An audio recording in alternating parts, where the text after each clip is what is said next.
মুহূর্তে নওগাঁয় আছেন সহকর্মী এমআর রকি, সরাসরি যাব তার কাছে। রকি,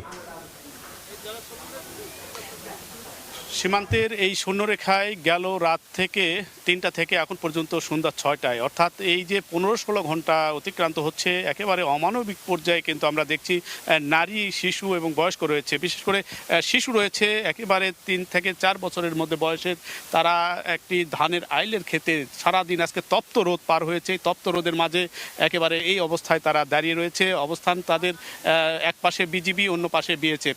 এই যে চিত্র, এটি অমানবিকতা। স্থানীয় গ্রামবাসীরা বলছে যে সর্বোচ্চ পরিমাণে এই অমানবিকতা তারা দেখছে এবং রাত ৩টার পর থেকে তাদের বিএসএফের পক্ষ থেকে বাংলাদেশের দিকে ঠেলে দেওয়ার যে চেষ্টা ছিল, সেই চেষ্টা রুখে দিয়েছে বিজিবি। সেই সাথে এখানে গ্রামবাসী, অসংখ্য গ্রামবাসী অবস্থান করছে। দুপুরে আমরা দেখেছি নওগাঁ ১৬ বিজিবির যিনি সিও আরিফুর রহমান, তিনি এসেছিলেন। বিএসএফের পক্ষ থেকে একটি সাড়া তারা আশা করছিলেন এবং সেই ৫টার পরে তাদের দিক থেকে একটা বার্তা আসার কথা। এখন পর্যন্ত এমন কোনো বার্তা না আসার কারণে যে চিত্র ঠিক অটুট রয়েছে, সেই সাবেক চিত্র এখানে আমরা লক্ষ্য করছি। যে ৯ জন, সেই ৯ জন ধান ক্ষেতের আইলে তাদের শিশু, সন্তান এবং নারী নিয়ে এই অবস্থান করছে।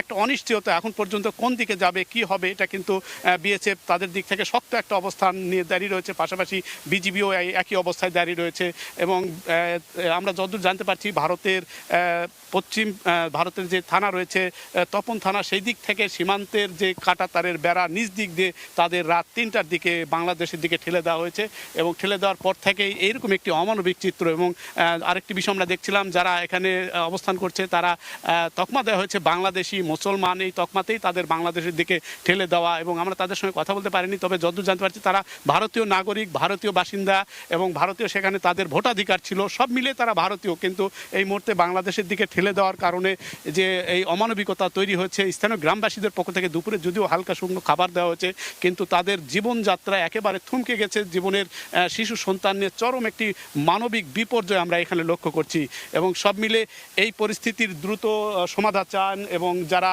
স্থানীয় এখানকার বাসিন্দা তারা বলছেন কোনোভাবেই তাদেরকে বাংলাদেশের দিকে ঢুকতে দেওয়া হবে না, কারণ ভারতীয় এই জাতীয় বিএসএফের যে অপতৎপরতা সেটি কোনোভাবেই তারা মেনে নিতে পারছে না। এই ছিল সার্বিক নওগাঁর যে সীমান্ত পুশিনের চেষ্টা বিএসএফের, তার খবর আমার কাছে।